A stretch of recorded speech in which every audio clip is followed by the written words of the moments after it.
Welcome to the podcast. I am so glad you are here. Today, we are going to talk about something that affects almost everyone. It is a heavy feeling that stays in your mind every day. It is the need to please other people. Have you ever stopped yourself from doing something you love because you were afraid of what others might say? Maybe you wanted to wear a different style of clothing, but you were afraid people would laugh.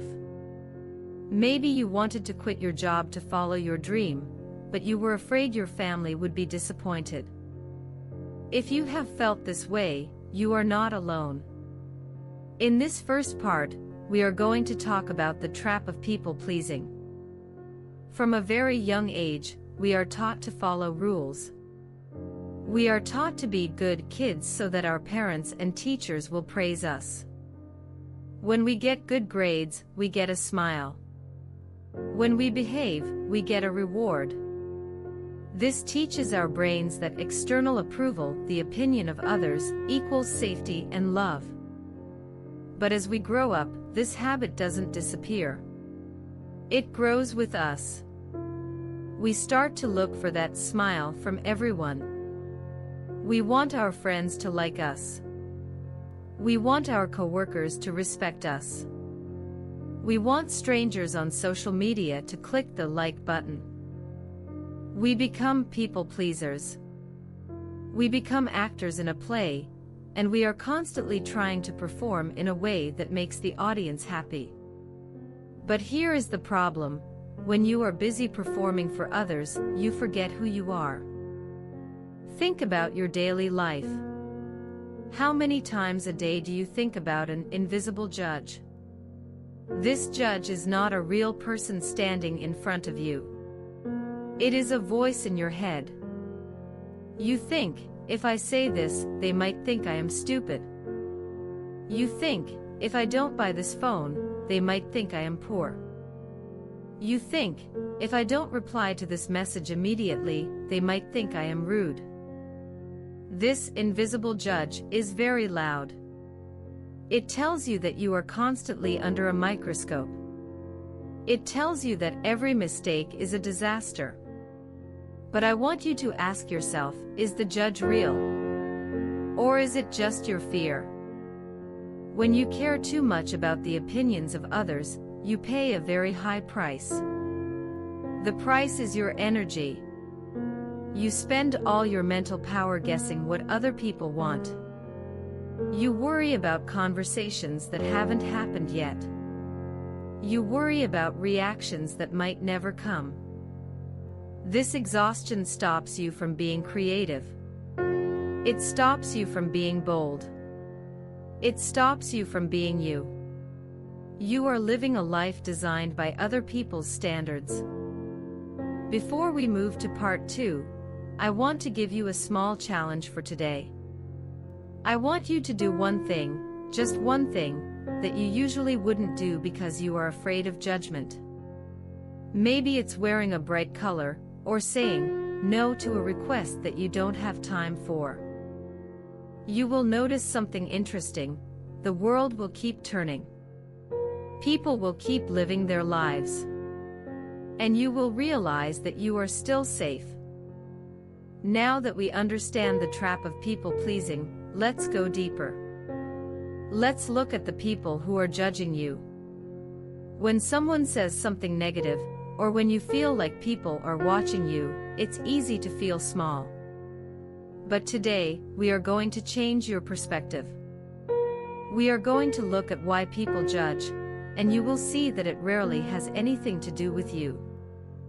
Here is a secret: every person you meet is the main character in their own life. They are thinking about their own bills, their own relationships, and their own goals. Think about your own day.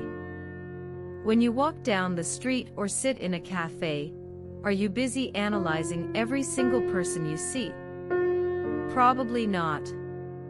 You are thinking about your lunch, or your work, or the song in your headphones.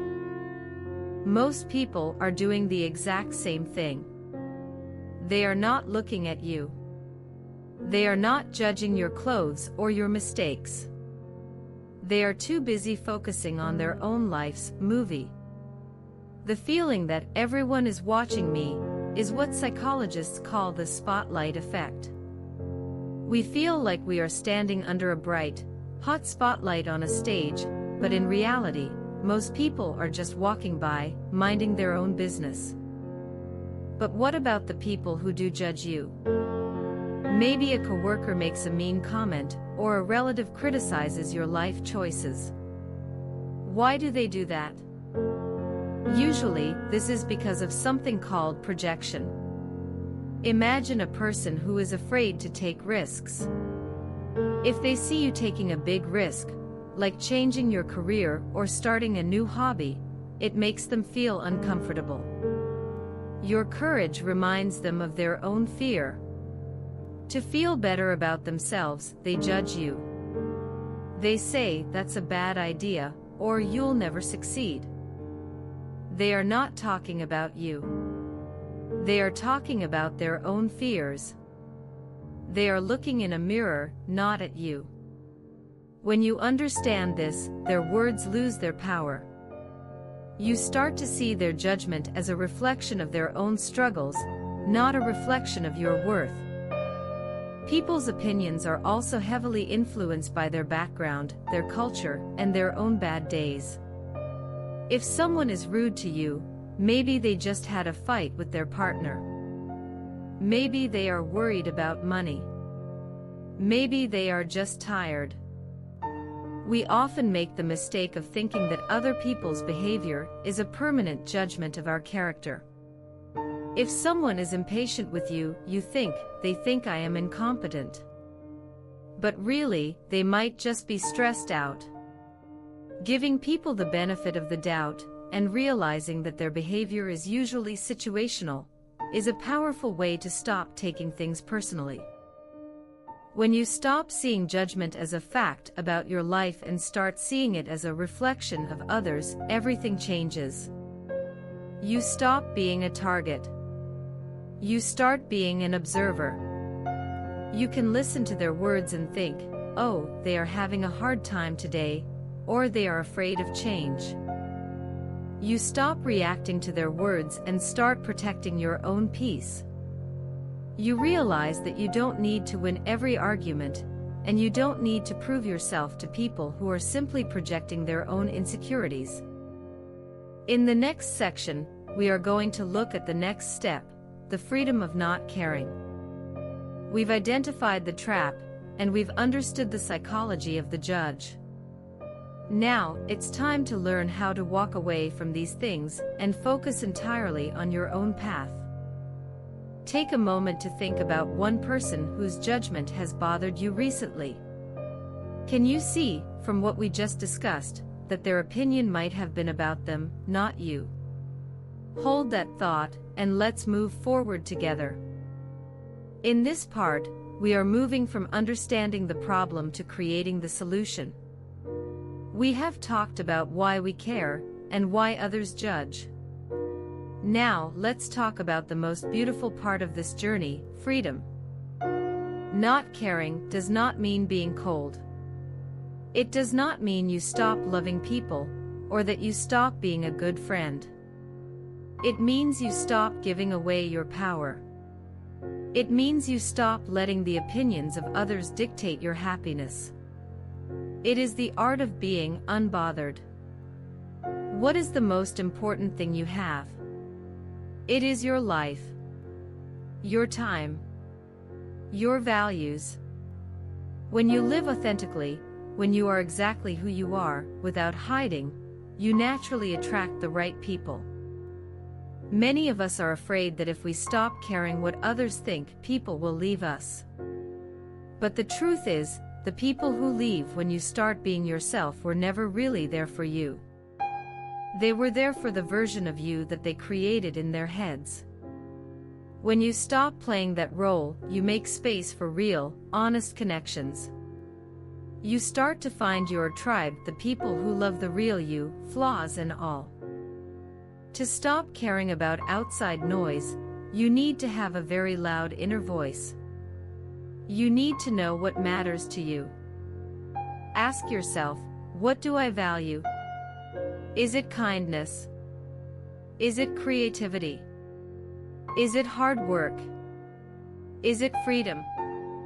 When you have clear values, you don't need to check with other people to see if your life is right. For example, if you value creativity and you decide to spend your weekend painting, it doesn't matter if someone else says it is a waste of time. You know why you are doing it. Your values act like a compass. When you know your direction, the noise of other people's opinions just becomes background static. You can hear it, but you don't have to listen to it.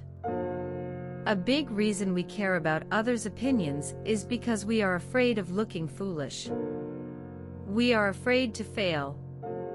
But here is the secret: everyone is failing at something, all the time. The people who look like they have it all together are just better at hiding their struggles. If you stop trying to look perfect, you find so much freedom. When you make a mistake, instead of saying, "Oh no, what will they think?" try saying, "That was interesting. What did I learn?" When you treat your life as a practice rather than a performance, the judgment of others stops feeling like a threat. It becomes just another piece of data. Detachment is a powerful tool. It is the practice of being involved in your life without being attached to the outcome of what others think. Today, try this.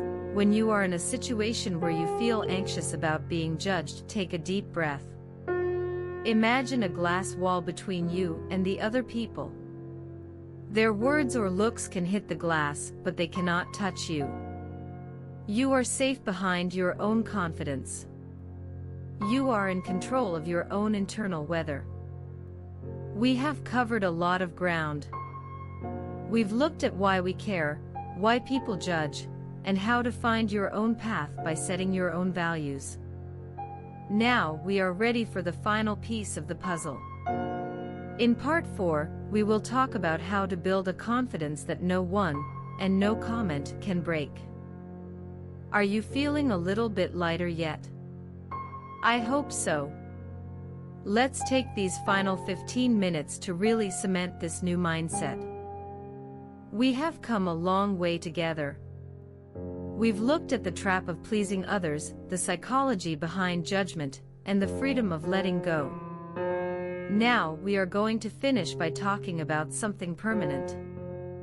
We are going to talk about building an unshakable mindset.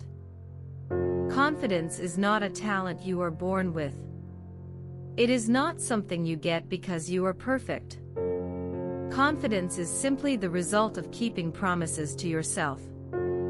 Every time you say, "I will do this," and then you actually do it, you build trust in yourself. When you trust yourself, you don't need to ask for permission or approval from anyone else. How do you build this? Start small. Set tiny goals every single day. Maybe it is finishing one page of a book, drinking enough water, or finally starting that project you've been putting off. When you focus on your actions, your mind stops focusing on what other people are doing. You become a person of action. People who are busy building their own dreams rarely have time to worry about what others are saying. I want you to try this. At the end of every day, write down 3 things you are proud of. Not big things, just small wins. I stayed calm today. I finished my work. I was kind to myself. This shifts your focus from external judgment to internal growth. You will always encounter criticism. That is part of life. But you can learn to filter it. Imagine you are holding a sieve. When someone gives you feedback, put it through the sieve. If the feedback is helpful, honest, and comes from a place of love, keep it. Use it to improve. But if the feedback is mean, vague, or comes from someone who doesn't know your story, let it fall through the holes. Let it go. You don't have to carry every opinion that is thrown at you. I want you to think about yourself 10, 20, or 30 years from now. Imagine you are sitting in a comfortable chair, looking back at your life. What will you remember? Will you remember that one comment someone made at work in 2026? Will you remember that stranger who frowned at you on the bus? Absolutely not. You will remember the times you were brave. You will remember the times you followed your heart even when you were scared. You will remember the moments where you were truly, unapologetically you. Don't trade your long-term happiness for short-term comfort. It is better to be disliked for who you are than to be loved for who you are not. We are reaching the end of our hour together. If you take only one thing away from this episode, let it be this: you are the author of your own story. The pen is in your hand. People may try to write chapters for you. They may try to tell you how your story should end. But you, and only you, decide the plot. Thank you for spending this time with me. You have shown yourself that you are ready to grow, ready to learn, and ready to let go of the weight that has been holding you back. Be kind to yourself as you practice these new habits. You are doing important work. Keep moving forward, keep being yourself, and remember, you don't need the world's permission to shine. I look forward to seeing you in our next episode. Have a wonderful and peaceful day.